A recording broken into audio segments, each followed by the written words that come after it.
Coucou tout le monde, j'espère que vous allez bien. Nous sommes quoi? Le mercredi 17 juillet. Je ne suis pas encore partie en vacances, donc j'en profite pour vous tourner encore des vidéos tant que je ne suis pas partie. Je pense que beaucoup d'entre vous sont très occupés ou sont déjà partis. Et de ce fait-là, je vois que vous peinez à regarder les vidéos.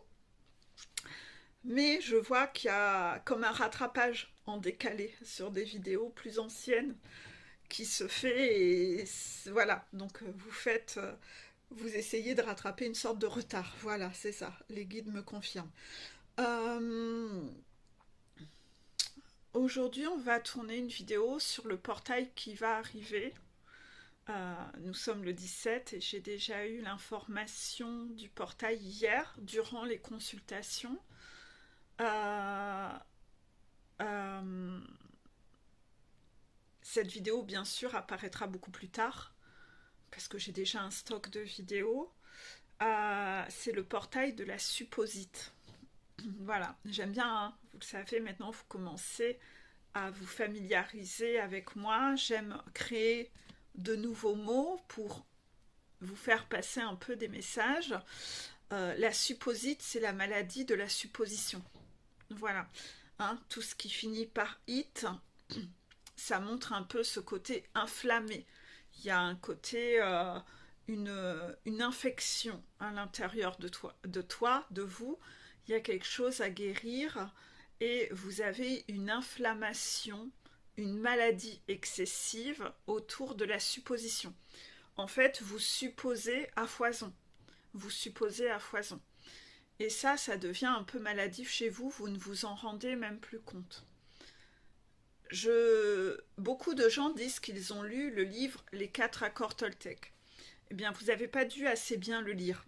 Dans votre passionnite de lecture, contraction, dans votre passionnite de consommation de développement personnel, contraction, vous avez dû lire en mode accéléré ce livre qui, en soi, nécessitait de le lire avec attention. Vous le savez, dans les quatre accords Toltec, il y a le tu ne supposeras pas. Hein, il ne faut pas supposer. Ben, vous avez dû l'oublier, en fait. N'hésitez pas à relire les 4 accords Toltec, qui est un livre très très bien à lire, mais qui est un livre à lire doucement. Parce qu'il faut s'imprégner de ce qui est écrit. C'est pas un roman, vous n'êtes pas en train de lire un livre harlequin. C'est un livre de conscientisation, c'est un livre de travail, c'est un livre de développement personnel. Donc si vous dévorez ça comme une histoire harlequin, vous n'allez pas en piger grand-chose. Ça va pas avoir le temps de redescendre, d'allumer les ampoules dans votre tête. Vous êtes tout simplement dans une hyper-consommation de livres et vous passez à travers les 3/4 des messages. N'hésitez pas à aller le relire, ce livre-là, d'accord? Si vous aimez lire, c'est bien d'avoir des livres romans et d'avoir un livre de travail. Quand vous commencez à lire, vous lisez 3-4 pages de votre livre de travail et après vous lisez votre roman tranquillou, le nombre de pages que vous souhaitez. Vous voyez un peu, histoire que ça redescende, que ça s'imprègne. Par rapport à ça, je vois beaucoup de gens qui supposent en consultation. Souvent, ceux qui supposent sont les personnes qui ont une grosse blessure de trahison, contraction. C'est un mécanisme contrôlant, où finalement, quand on suppose, on est quand même un peu en train de trahir les autres. On est en train de changer la réalité. On est en train de transformer la réalité. On est en train d'interpréter. On fait les questions et les réponses. On suppose. C'est très égotique. De toute façon, la blessure de trahison qui rend contrôlant, c'est quand même une blessure qui donne beaucoup de place au serpent égotique. Pourquoi est-on contrôlant? Dans la blessure de trahison, on a peur d'être trahi, on a peur de souffrir, on a peur d'être trahi par la vie, on a peur d'être trahi par les autres. Et parce qu'on a peur de ça, on a peur de la souffrance ou de ressentir de la souffrance, on va devenir contrôlant. On va développer une stratégie dans le but de ne pas souffrir, dans le but de contourner la souffrance, pour ne pas ressentir. Ces mécanismes contrôlants sont divers. De cette peur de souffrir, soit vous allez devenir une serpillière soumise pour ne pas vivre de conflit avec les autres, soit vous allez entrer dans cette suradaptation à toujours satisfaire les autres, ou à contrario, vous allez développer un côté un peu manipulateur, où vous allez prendre le pouvoir sur les autres pour toujours avoir le pouvoir et ne pas souffrir. Les pervers narcissiques sont très contrôlants. Donc en fait, le mécanisme de contrôle peut être soit tout blanc ou soit tout noir, mais ça restera du contrôle pour éviter la souffrance. D'accord? N'importe comment, ça reste de la trahison. Soit vous trahissez les autres, soit vous vous trahissez vous-même. Donc quand vous vous trahissez vous-même, finalement vous souffrez quand même. Donc vous tirez une balle dans le pied. Vous faites quelque chose pour éviter de souffrir, mais finalement vous êtes votre propre bourreau et vous créez votre propre souffrance. Moi, j'avais ce problème-là. Les guides le confirment. À côté de ça, donc inévitablement, quand vous avez ce mécanisme-là, vous avez intérêt à travailler en doublon sur votre blessure d'humiliation qui rend masochiste, pour arrêter de vouloir souffrir. Il va falloir traiter ça pour aller voir comment vous-même vous êtes masochiste à être votre propre bourreau. Le masochiste et la blessure d'humiliation, si vous traitez réellement bien la blessure d'humiliation et de masochiste, vous allez quand même avoir plus de facilité à guérir les autres blessures, puisque vous travaillez le fait de dire non à la souffrance. Donc inévitablement, si vous dites non à la souffrance, vous venez régler en même temps d'autres trucs, des autres blessures. Vous voyez, c'est une logique. Donc en fait, moi, d'avoir travaillé sur ma blessure de masochiste, ça m'a permis de vraiment faire un bond en avant sur les autres blessures, d'un coup, comme à débloquer quelque chose, puisque j'avais plus envie de souffrir. Donc dès que je m'infligeais de la souffrance, c'était bon. Non, je veux plus. D'accord ? Donc quand vous avez des mécanismes de suradaptation aux autres, n'hésitez pas à travailler sur cette blessure de trahison, d'humiliation. D'accord ? En parallèle. Par contre, si vous êtes plutôt celui qui va devenir le bourreau des autres, qui va trahir les autres, eh bien là, inévitablement, il va falloir plutôt travailler en doublon sur la blessure d'injustice, le rigide. Parce que vous estimez être dans votre droit de trahir les autres parce que vous-même vous avez souffert. Vous-même, vous avez subi une trahison, vous avez subi une injustice. Donc en fait, vous estimez être dans votre droit. Vous estimez que vous, maintenant, vous êtes le juste. Et là, ce noyau contrôlant, rigide, qui est très très fort, c'est là où on retrouve les pervers narcissiques. Les pervers narcissiques ont un duo de blessures, trahison et rigide et d'injustice au summum du summum. Donc, si vous-même, vous avez un doublon de ces deux blessures comme ça, vous allez avoir des comportements de pervers narcissiques sans être un pervers narcissique. Mais d'extérieur, les gens vont se demander si vous n'êtes pas un pervers narcissique. Parce que vous avez plein de comportements comme un pervers narcissique. Et inévitablement, il y a des gens autour de vous qui se demandent si vous n'en êtes pas un. C'est logique. Voilà. Donc, n'hésitez pas à relire sur mon profil Facebook les blessures concernées, de relire la blessure de trahison et la blessure d'injustice que j'ai justement terminée hier, pour voir tous ces mécanismes qui sont des mécanismes toxiques que si vous les faites, essayez d'arrêter de les faire et relisez-les régulièrement pour voir lesquels vous pratiquez encore par habitude pour cesser de les faire.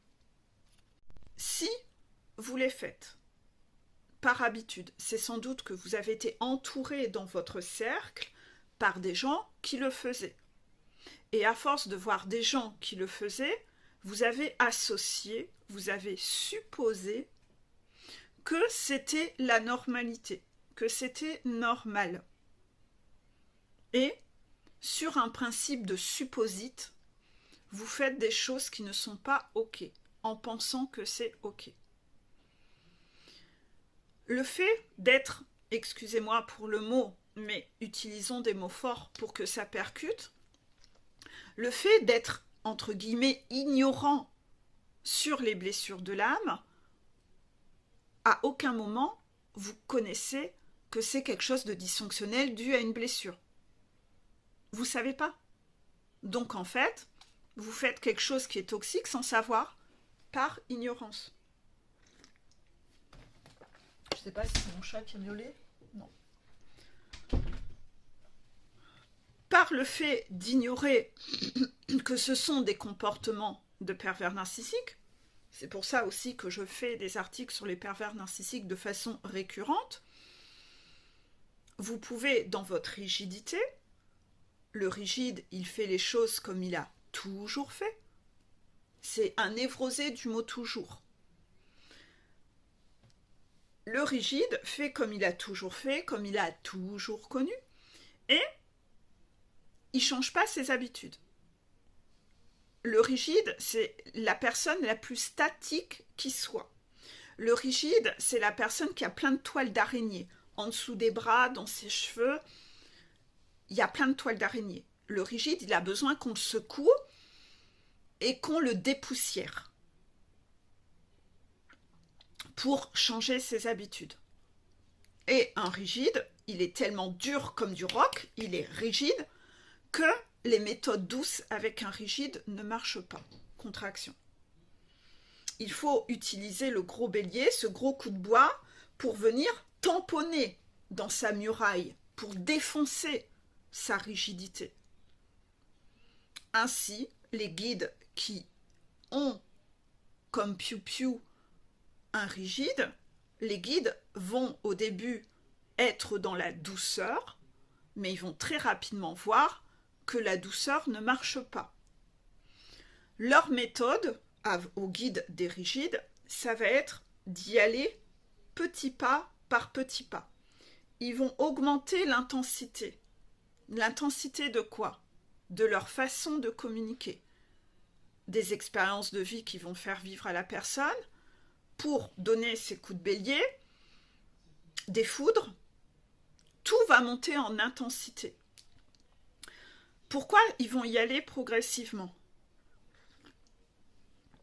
Pour jauger justement le niveau d'intensité, de rigidité qu'a le piou-piou qu'ils ont sous leur charge. Donc ils vont y aller progressivement, progressivement, progressivement. Puis ils vont voir si le piou-piou, sa blessure d'injustice, elle est là, ou elle est là, ou elle est là. Et plus ils vont augmenter l'intensité, ils vont voir si la personne, elle percute, si la muraille, elle pète, s'il y a des déclics, s'il y a du changement. S'il y a toujours toutes les toiles d'araignée et qu'il n'y a rien qui y fait, ils vont augmenter l'intensité un bon coup. Et là, pam, le coup de bélier va être très efficace. C'est sûr, ça sera très violent. Mais d'un autre côté, les méthodes douces n'ont pas marché. Il n'y a rien qui arrive à dépoussiérer, à déloger le rigide. Donc en fait, à un moment, ils n'ont plus le choix. C'est qu'ils vont tout défoncer. Le rigide, c'est un caliméro. Il se victimise beaucoup, le rigide. Donc il est un petit peu « Ah oui, moi je subis des injustices ah !» Voilà. On va retrouver plein de brebis égarées là-dedans, qui larmichouent, larmichette, mais qui à l'intérieur sont comme ça.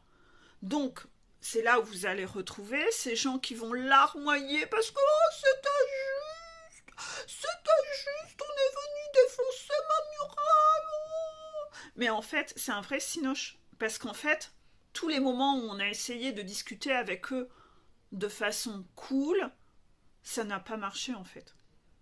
Et ils étaient dans la résistance. Pourquoi? Parce qu'ils sont un duo rigide contrôlant. Et leur méthode de contrôle, c'est de réussir à avoir le dernier mot. En étant toujours dans la résistance. Vous les voyez? Ils ont leurs mains comme ça et leurs deux pieds. Et ils sont là dans la résistance. Non, non, non, non, non. Et ils pensent qu'à la fin, ils auront le dernier mot. En général, ce sont des gens très attentistes, qui en branlent pas une, qui en font pas une, le temps passe et rien ne se passe. C'est souvent, désolé pour le mot, c'est les plus grévistes.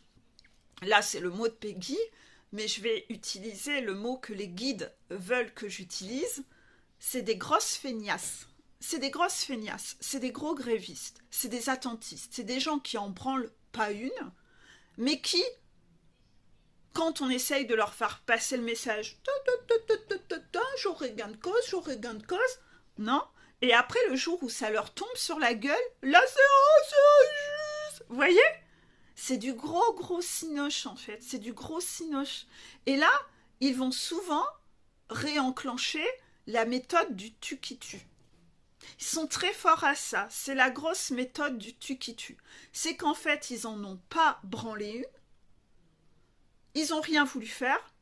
Ils n'ont pas voulu écouter. Ils n'ont pas voulu entendre. Ils n'en ont fait qu'à leur tête comme des gros têtus bourriquettes. Et à la fin, ils vont switcher dans un tu qui tue. C'est-à-dire que quand ça leur tombe sur la gueule, ils vont pas assumer leur responsabilité, contraction. Là, ils vont switcher dans le tu qui vont aller chercher un coupable à l'extérieur. Que c'est injuste. Eux, c'est des victimes. C'est des victimes. Et là, on repart dans le côté Calimero. C'est trop injuste. C'est trop injuste. Je vais aller chercher... Voilà, je suis allée chercher ma casquette, hashtag Calimero. Voilà, les rigides, oh, ils ont trop pas de chance. Et là, le rigide est quelqu'un de très agressif. Et comme il est couplé avec le contrôlant, quand il n'obtient pas ce qu'il veut, parce que le contrôlant, ce qu'il veut, c'est avoir, lui, il ne vit que dans le avoir, il est prêt à trahir n'importe qui et pour avoir, eh bien en fait, le rigide et le contrôlant vont, donc dans celui qui est dans la suradaptation comme moi, le contrôlant, il est prêt à trahir n'importe qui pour avoir, eh bien moi, j'étais prêt à trahir n'importe qui, c'était mon enfant intérieur, c'est-à-dire que c'était moi que je trahissais pour avoir. Vous voyez? D'accord? Vous comprenez? Donc, pour le coup, vous comprenez la subtilité. Dans tous les cas, vous trouvez où est votre camp. D'accord? Le rigide qui est couplé au contrôlant, qui n'est pas le contrôlant de la suradaptation. Non, c'est le contrôlant tyrannique, celui qui trahit les autres. D'accord? Lui, il va partir dans ce tu qui tue. Ça, c'est des personnages très colériques. Ces deux-là sont des personnes très colériques. Pas le contrôlant de la suradaptation. Contraction.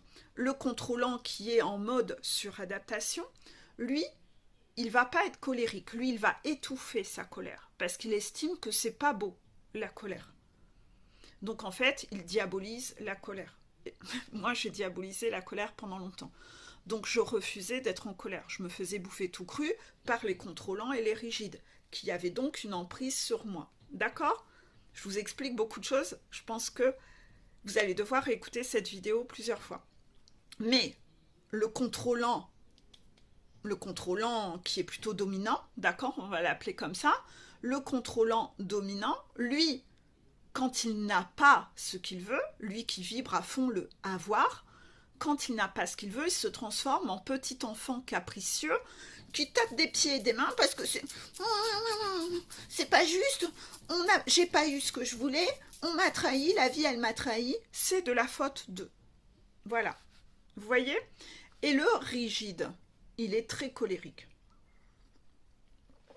Lui, c'est pareil, quand il n'a pas ce qu'il veut, direct, c'est injuste. Donc en fait, il est dans son droit de se révolter, de faire la guerre et la guérilla. Alors que ça fait quand même un bail qu'il est avec ses toiles d'araignée en mode gréviste et qu'il en glande pas une. Lui, c'est quelqu'un qui ne sait pas reprendre le pouvoir dans sa vie, mais par contre, il adore être en combat avec les autres. Ah, ça il kiffe. Ah, là, ça, il kiffe. C'est quelqu'un qui est totalement décentré. Là, lui, il est dans le tu qui tue. Le problème, c'est les autres. Lui, il a besoin de se protéger des autres. Les autres sont méchants. Il a toujours besoin d'être... Vous voyez, il est comme ça. Il est très colérique. Il est très belliqueux. Et ce rigide et contrôlant-là sont très colériques et très insupportables. Et ils sont dans ce tu qui tue. Ces personnages-là sont beaucoup dans la supposite. Comme ils sont beaucoup dans le fait d'attaquer pour ne pas subir, d'avoir toujours ce pouvoir sur les autres, ils supposent que tout le monde est comme eux. Et là, ils se mettent à supposer dans leur toxicité que tout le monde est belliqueux comme eux. Et donc, en fait, ils n'arrivent pas à concevoir qu'on puisse être autrement qu'eux. Contraction. Et ça, c'est encore de la supposite. En effet, ce duo contrôlant rigide, d'accord, les dominateurs, eux, se prennent un peu pour des dieux.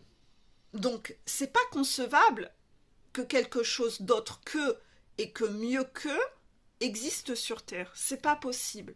Donc, leur façon de penser, c'est ça la vérité. Leur façon de faire, c'est ça la sagesse. C'est comme ça qu'il faut faire. C'est comme ça que tout le monde doit faire. Et, on le sait, le rigide est complètement intolérant à la différence. Donc, pour eux, c'est même pas concevable qu'on puisse être autrement. Donc eux, ça va être des pros de la supposite excessive, où ils vont toujours supposer que tout le monde pense comme eux. Ils supposent que eux, leur façon de faire et de penser, c'est ça la vérité. Pourquoi iraient-ils se remettre en question? C'est pour ça que là-dedans, on va retrouver beaucoup de pervers narcissiques, parce qu'ils n'ont pas une capacité de remise en question. C'est les gens qui vont, en général, être les plus beaux escargots à l'arrêt. C'est des escargots bien gros, hein, ils sont bien engraissés, ces escargots-là. Là, il n'y a pas de souci. Hein. C'est pas des bip-bip le coyote. Hein. Non, les ampoules, elles ne s'allument pas. Hein. Que dalle. Et c'est des gens qui vont toujours être dans la supposite que tout le monde les ressemble. Donc, en fait, ils vont toujours penser et prêter des intentions aux autres qui ne sont aucunement alignés avec la personnalité des gens, mais parce qu'eux-mêmes pensent comme ça. Vous voyez un peu l'idée? Exemple. On va en revenir à cette vidéo que je vous avais déjà publiée, où dans le titre, j'avais mis « Naïveté extrême ». Je la remettrai en dessous. Allez revoir cette vidéo. Dans cette vidéo, l'introduction de cette vidéo parlait des gens qui sont beaucoup dans l'ego et qui se disent « si moi, je pense comme ça, tout le monde pense comme ça ». Et donc, on part un peu dans ce mécanisme-là. Ceci dit, les gens qui sont en suradaptation vont aussi, on va peut-être l'appeler le clan des serpillères, j'ai fait partie du clan des serpillères, contraction, le clan des serpillères, eux, vont supposer aussi, eux aussi vont être dans une supposite. Et dans le clan des serpillères, cette supposite va plutôt aller dans le sens de comme j'ai moi pas de mauvaise intention envers les autres, que je ne souhaite que leur bien, que je souhaite être en suradaptation pour être en connexion avec les autres, je vais moi-même me mettre à supposer que tout le monde est comme moi. Et donc, en fait, je me trahis parce que c'est pas du tout la réalité. Donc, en fait, quand quelqu'un me fait du mal, je suppose qu'il ne l'a pas fait exprès. Je suppose qu'il avait de belles intentions. Et en fait, je vais facilement sombrer dans la pardonite aiguë. Donc là, il va falloir aller revoir les vidéos sur le pardon, sur la pardonite, taper ça en mots-clés. Si je peux, je remettrai ces liens en dessous parce que il y a des révisions à refaire là-dessus inévitablement. Je vais supposer que tout le monde est beau, tout le monde est gentil et que oh, il l'a pas fait exprès, oh, il va changer. Ah, il aura un petit éclair en lui, il va se rendre compte que ça me fait souffrir. Ouais, ben il changera, je dois juste être patiente. Donc en fait, on se fait bouffer tout cru, hein, parce qu'en face de vous, les gens, non. Faut pas supposer que... Non, les gens sont pas comme vous. Ils sont pas dans l'empathie et dans la connexion avec les autres. Ils en ont fichtrement rien à foutre. Ils sont en train de profiter de l'avoir. Eux, ils ont le bénéfice de plein de choses, ils ont le beurre et l'argent du beurre, et croyez-moi que pour aller les déloger de là, alors qu'ils ont tout ce qu'ils veulent, ils n'ont aucune prise de conscience.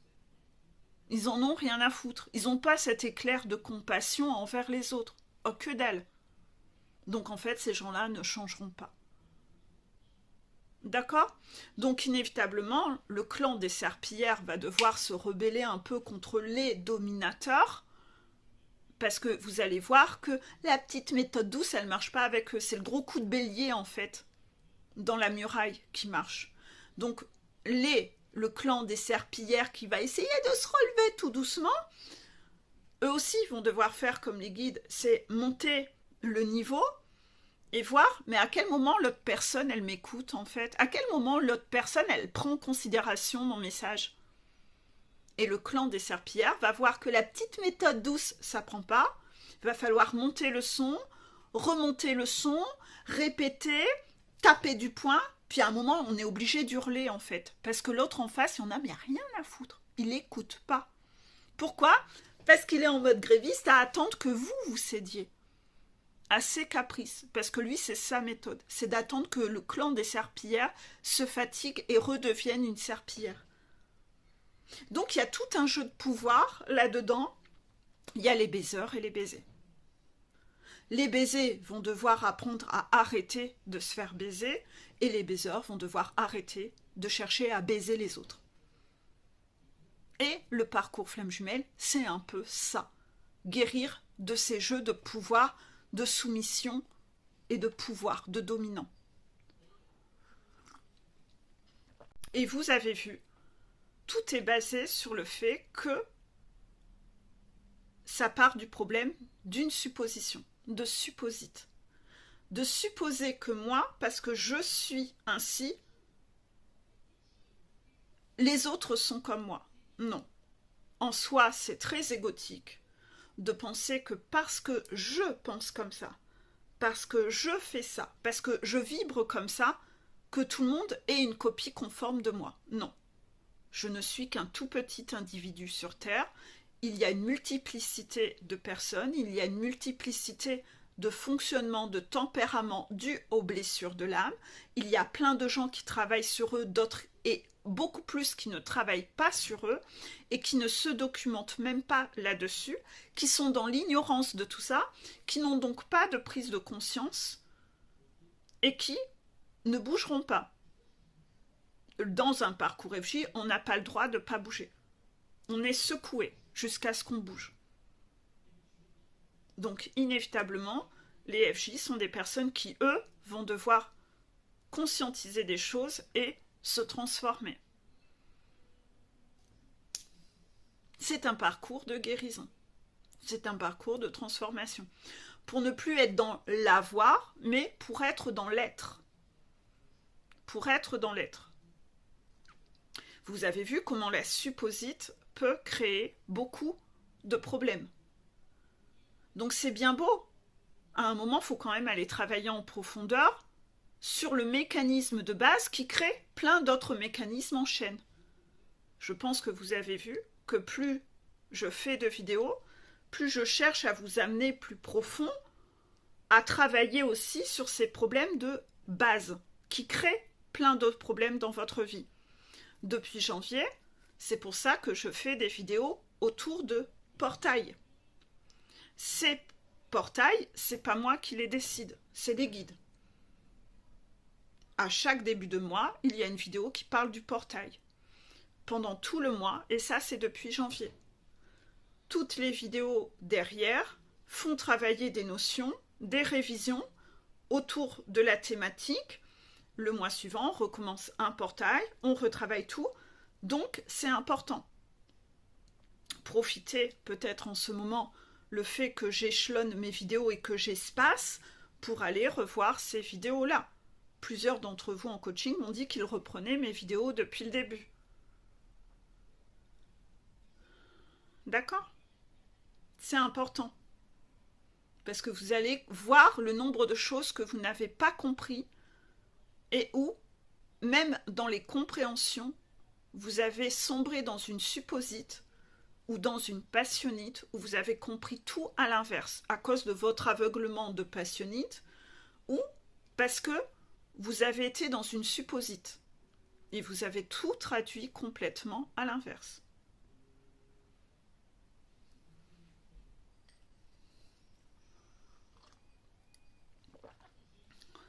La vidéo fait déjà 31 minutes. Je pense que les guides veulent que je m'arrête là pour cette introduction au portail de la supposite et je vais enchaîner avec une deuxième vidéo qui parle aussi de la supposite. Belle journée à vous!